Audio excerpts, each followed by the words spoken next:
என்னடா படம் இது? இந்த படம்லாம் ஓடவே ஓடாதுடா. ஃபர்ஸ்ட் படத்துல ஓட்டையில தான் படமே இருக்கு.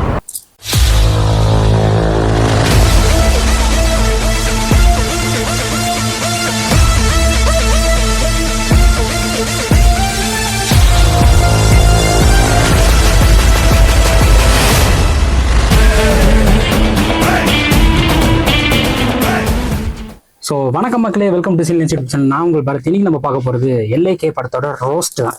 அதாவது நான் எந்த படத்துக்குமே ஒரு ரோஸ்ட் நான் இது வரைக்கும் போட்டதே கிடையாது. ஏன்னா எந்த படம் பார்த்தாலுமே இது ஓரளவுக்கு நல்லா இருக்குப்பா, இது ஓரளவுக்கு நல்லா இருக்கு, இது அந்த அளவுக்கு மோசம் சொல்ல முடியாது, நல்லா இருக்கு அப்படின்னு சொல்லிட்டு ரோஸ்ட் அப்படின்னு ரிவ்யூ மட்டும் தான் போவேன்.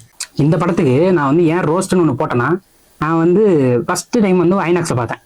அப்போ ஐநாக்ஸில் பார்த்தா பிவிஆரில் பார்த்தவங்களுக்கே தெரியும், எல்லாருக்கும் அப்படியே சைலண்டா அப்படின்வாங்க. சரி ஓகே, நம்ம ஊர்ல பார்த்தீங்கன்னா நல்லா கத்தி பார்க்குற தேட்டருக்கு அடுத்து இன்னொரு தடவை போய் பார்த்தேன். அங்கேயுமே கஷ்டமாக தான் இருக்கணும். அப்போதான் தெரிஞ்சு நான் ஏமாட்டேன், படம் உண்மையிலே ஃப்ளாப் தான். First flop for Pradeep Ranganathan. என்னடா படம் இது? இந்த படம்லாம் ஓடவே ஓடாதுடா, அவ்வளோ எரிச்சல் கிளப்பிட்டீங்கடா. ஐயோ படம் அது ஆக மொத்தத்தில் படத்துல ஓட்டையில தான் படமே இருக்கு. பொதுவாகவே ஒரு படத்தை பற்றி பேசணும்னா அது பாசிட்டிவ் சைடு இருக்கும், நெகட்டிவ் சைடு இருக்கும். அந்த மாதிரி இந்த படத்துல பாசிட்டிவிட்டி ரொம்ப கம்மியாக தான் இருக்குது, ஆனால் நெகட்டிவ் ரொம்ப அதிகமாக இருக்கு. பாசிட்டிவிட்டி முதல்ல நம்ம பார்த்துடலாம், ஏன்னா இருக்கிறதுல ரொம்ப ரொம்ப கம்மியாக அதுதான். பாசிட்டிவ் விஷுவல்ஸ் ஃபர்ஸ்ட் ரொம்ப சூப்பராக இருந்துச்சு, டாப் நாச்சு, நல்லா அழகாக இருந்துச்சு. அந்த படம் உண்மையிலேயே ஒரு ஃபியூச்சரிஸ்டிக்கான படமாக நல்லா இருந்துச்சு. Second positivity casting and crew. அது நல்லா கேஸ்டிங்லாம் சூப்பராக இருந்துச்சு, ரெஃப்ரெஷிங்காக இருந்துச்சு, நல்லா இருந்துச்சு பார்க்கறதுக்கு. Now coming back to negativity side. இந்த நெகட்டிவிட்டி சைடை பொறுத்த வரைக்கும் அது பஞ்சமே இல்லை அப்படின்ற மாதிரி அவ்வளோ நெகட்டிவிட்டி இருந்துச்சு. ஃபர்ஸ்ட் ஸ்க்ரீன் பிளே ரொம்ப ஃப்ளாட்டாக இருந்துச்சு. டப்பிங், யாரா அவன் டப்பிங் பண்ணுவேன்? டப்பிங்லாம் ரொம்ப ரொம்ப ஒஸ்ட்டு. அவன் ஒரு பக்கம் ஸ்க்ரீனில் ஒரு பக்கம் வாயா செஞ்சுட்டு இருக்கு, இன்னொரு பக்கம் அவங்க பாட்டு பேசினே போயிட்டு இருக்காங்க. அது சிங்கே ஆகல, ஏதோ பபுள் கம் போட்டு மென்னுனே இருக்க மாதிரி இருக்கு. இப்படின்னு அது ஒரு பக்கம் அப்படியே வாய்ஸ் ஒரு மாதிரி வேற மாதிரி போயினே இருக்கு. டப்பிங் டீம் சுத்தம் சொதப்பல். இந்த காலத்துலலாம் கதை இல்லாமல் கூட படத்தை எடுத்துறாங்க, ஆனால் ஸ்க்ரீன் பிளே ரொம்ப ரேசியாக இருக்கும். கதை நல்லா வச்சுக்கிட்டு ஸ்க்ரீன் பிளே இவ்வளோ மொக்கையா இருக்குண்ணா உங்க Vicky bro, what bro, it's very wrong bro. So okay, இப்போ இவ்வளோ நேரம் அந்த கேஸ்ட் அண்ட் க்ரூவு அவங்க எல்லாம் என்னென்ன பண்ணியிருந்தாங்க, என்னென்ன படத்தில் சொதப்பல், இதெல்லாம் பற்றி பார்த்துருந்தோம். பாசிட்டிவ் பார்த்தா நெகட்டிவ் பார்த்துருந்தோம்.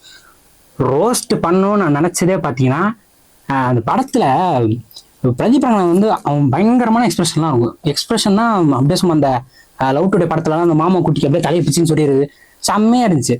அதே மாதிரி டிராகனுக்கும் சரி, டியூடுக்கும் சரி, மூணுத்துலேயுமே எக்ஸ்பிரஷன் பயங்கரமாக இருக்கும். இதில் இவரா சொன்னாரா, யார் விக்கி ப்ரோவா சொன்னாரா, இல்லை பிரதீப் ரங்கநாதன் இல்லைங்க நீங்கள் சொல்லுங்க நான் பார்த்துக்கிறேன் அப்படின்னு சொல்லிட்டு அப்படியே அவர் வெளியில் போயிட்டாரான்னு தெரியல. அவர் சிக்னேச்சரே மிஸ் ஆயிடுச்சு. இந்த தீமா பாட்டுக்கு ஒன்று பண்ணானுங்க பாருங்க, தீமா அப்படின்னு தீமா தீமா அப்படியே இது போயிருமா. இன்னொரு தடவை சொல்லுங்க, மறுபடியும் தீமா அப்படியே கால் டோனா பாருங்க. இது உண்மையிலேயே டைலாக் ரைட்டர் என்ன மனசை நினச்சி எழுதுனாருன்னு தெரியல. அவ்வளோ ஃபர்ஸ்ட் ஹாஃப்லாம் ஃபுல்லாக கிரிஞ்சு தான், கிரிஞ்சிருச்சாதான் படத்தே இருக்குன்ற மாதிரி அந்த அளவுக்கு ஃபீல் ஆயிடுச்சு. அவ்வளோதான், இதே மாதிரி தான் செகண்ட் ஹாஃபும் போகுது போல அப்படின்னு தான் நினைச்சோம். ஏதோ அந்த வகையில ஓரளவுக்கு செகண்ட் ஹாஃப் பார்க்குற மாதிரி அமைஞ்சிருச்சு. இல்லைன்னா படத்தை நிறுத்திக்கு அவ்வளோதான் வச்சு செஞ்சிருவானுங்க. ஆனால் இந்த படத்துக்கு யாருமே எதுவுமே கத்தல, ரொம்ப சைலண்டா இருந்துச்சு. ஃபர்ஸ்ட் அந்த பீமா டென்ஷன் ஆனதே இந்த விஷயத்துல தான். செகண்ட் யோகி பாபு, ஐயோயோ உண்மையிலேயே படத்துல காமெடின்னு என்ன நினைப்புல வச்சாங்கன்னு தெரியல, காமெடியும் ஒர்க் அவுட் ஆகல, டென்ஷன் ஆக்கிடுச்சு, ஃபுல் அண்ட் ஃபுல் டென்ஷனு. ஏதோ அந்த மண்டையில கொடுமை போட்டு பண்றது செய்யறது, அதை பார்த்தாலே சிரிப்பு வந்துடும் சுத்தம். அது வர்ற போதெல்லாம் டென்ஷன் மேல டென்ஷன், பார்க்கும் போது டே செஞ்சு போயிடுறா, காமெடியே ஒர்க் அவுட் ஆகலாம் அப்படின்ற மாதிரி இருக்கு. கேட்டா ஓப்பன் ஃப்ரெண்ட்ஸ் அது இதுன்றது what bro, it's very wrong bro, சுத்தமா செட் ஆகல ப்ரோ. காமெடிலாம் 0% செட்டே ஆகல. படத்துல ஏகப்பட்ட ஓட்டம் இருக்கிறதுனால எதை பத்தி பிரீஃபா எக்ஸ்பிளைன் பண்றதுன்னு தனியா தான் அதை பத்தி யோசிக்கணும் பொழுது. கீர்த்தி செட்டி நானும் பேச கூடாது தான் நினைச்சேன். என்னம்மா இது, அவங்க நடிச்ச படம்லாம் உண்மையிலே விளங்குமா விளங்காதான்னு தெரியல. அந்த வாஸ் பண்ணக்கூடாது, வாஸ் செய்யக்கூடாது, வாஸ் அதெல்லாம் கிரிஞ்சு கேரக்டர். வேணும்னே கிரிஞ்சா இருக்கணும் அப்படின்றதுக்காக கீர்த்தி செட்டி இருக்காங்களா, இல்லை கீர்த்தி செட்டி இப்படி கிரிஞ்சா நடிச்சிட்டாங்களா, இல்லை ஸ்கிரிப்டே கிரிஞ்சு ஸ்கிரிப்டா என்னன்னு தெரியல. இன்னொரு ரோதனை என்னன்னா, இந்த மீம்ஸ் இன்ஃப்ளூயன்ஸ். இன்ஸ்டாகிராம்ல இந்த மீம்ஸ்லாம் வரும்ல, படம் சூப்பரா இருக்கு, உனக்கு தான் படம் பார்க்க தெரியல, நீலாம் எதுக்கு ரிவ்யூ சொல்ற, எதுக்கு ரோஸ்ட் பண்ற அப்படின்லாம் கேட்பானுங்க. அதனால நமக்கே ஒரு டவுட் வந்துடும், ஓகே நம்ம தான் படம் பார்க்க தெரியல போல. அப்ப நம்ம என்ன பண்ணலாம், ஃபர்ஸ்ட் டைம் பார்த்துட்டு எனக்கு ரொம்ப கன்ஃபியூஸ் ஆயிடுச்சு, படம் உண்மையில நல்லா இருக்கா நல்லா இல்லையா, எதெல்லாம் நம்ம இது வந்து ஒரு ஃபால்ட்டு அப்படின்னு நம்ம சொல்லணுமா வேணாமா, அந்த அளவுக்கு வந்து நமக்கு இந்த டைம்லலாம் இன்ஸ்டாகிராமில் ரொம்ப இன்ஃப்ளூயன்ஸ் ஆகுது. அதனால செகண்ட் டைம்ல போய் பார்த்தேன். செகண்ட் டைம் போய் பார்க்கும்போது தான் இத்தனைக்கும் அது பெரிய ஸ்க்ரீனில் போய் பார்த்தேன். எங்கள் விஷ்ணு தேட்டர் எங்கள் வேலூரில் இருக்க பெரிய தேட்டரு, நல்ல பெரிய ஸ்க்ரீன் அதுதான். அங்கே போய் பார்த்தோம் ஒன்றுமே கத்துறேன்னா ஒன்றுமே பண்ண முடியாது ப்ரோ. அது அவ்வளோதான் முடிஞ்சிருச்சுன்ற மாதிரி தான்.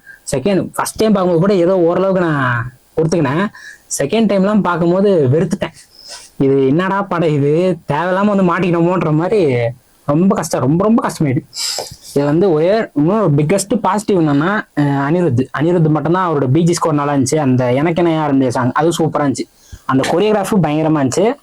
மற்றபடி படத்தை சொல்லிக்கிறதுக்கு ஒன்றுமே இல்லை. எஸ்ஜேஸோட பெர்ஃபார்மன்ஸ்லாம் பார்த்தீங்கன்னா ஒரே ஒரு 2-3 இடத்துல தான் ஹைலைட்டே ஆகும். அதனால இந்த படம் வந்து என்னை பொறுத்த வரைக்கும் இது வந்து பார்க்கலாமா வேணாமான்னா, ரொம்ப வெட்டியாக இருக்கிறேன் அப்படின்னா தாராளமாக பாருங்க, ஒன்றும் பிரச்சனை இல்லை.